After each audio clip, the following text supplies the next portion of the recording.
Torniamo a parlare di trasporti. Non sto parlando della Romea, che la Romea sappiamo già i problemi che ci sono stati, parliamo invece dell'enorme afflusso di turisti che è arrivato in particolare venerdì, che ha intasato un po' tutto, ma non solo diciamo i turisti arrivati in auto, ma anche a Vigo all'Imbarcadero per quanto riguarda la comunicazione acqua, quindi con i vaporetti tra Pelestrina e Venezia, che con l'importantissimo afflusso di turisti e tra l'altro turisti in bicicletta ha veramente intasato le linee. Ci sono state anche 2 ore per l'imbarco e anche 2 ore per tornare.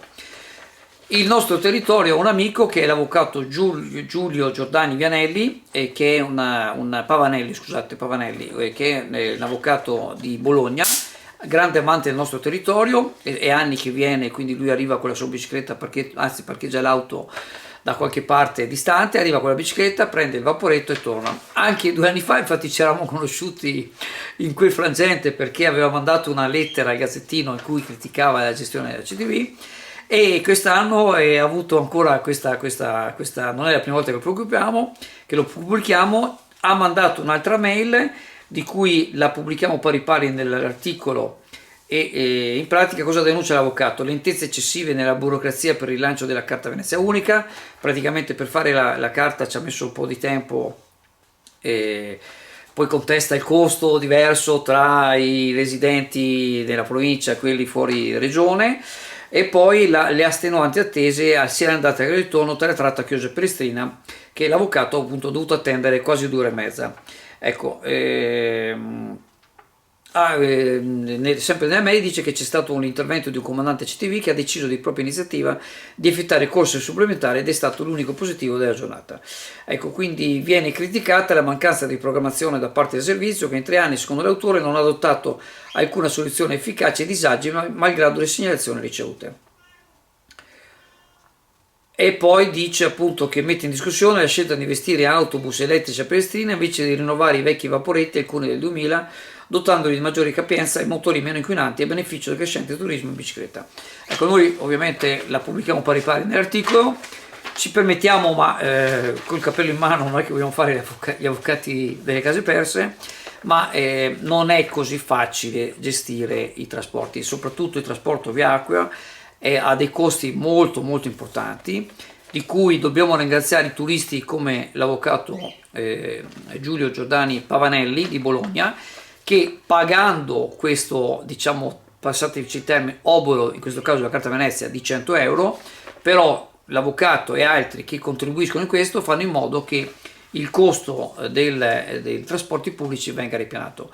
Io sono convinto che alla CTV siano in grado di gestire, ma le risorse non è solo, diciamo, vediamo quello che succede anche con il trasporto pubblico in generale, non è così facile gestirlo.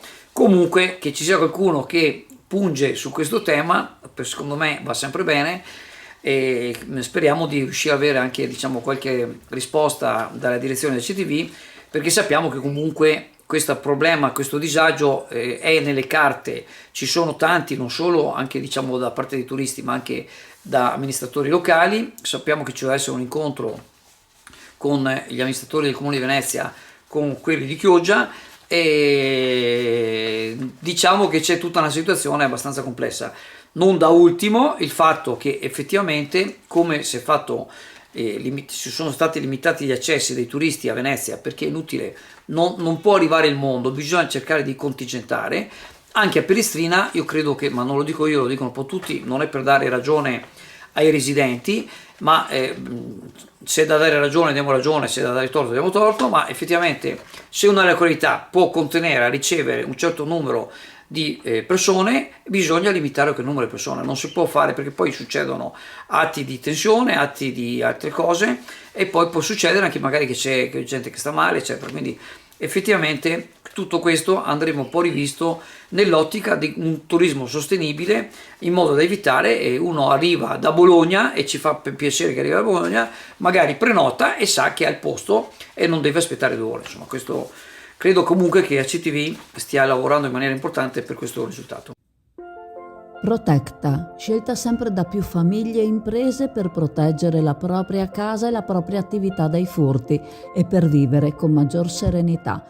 Tecnologie avanzate, monitoraggio professionale ed esperti pronti a intervenire in qualsiasi momento. Solo 60 secondi dalla verifica dell'intrusione all'invio delle forze dell'ordine. Contatta Protecta per un consulto adatto alle tue esigenze. 800 778 779. Affidati a Protecta, sempre al tuo fianco.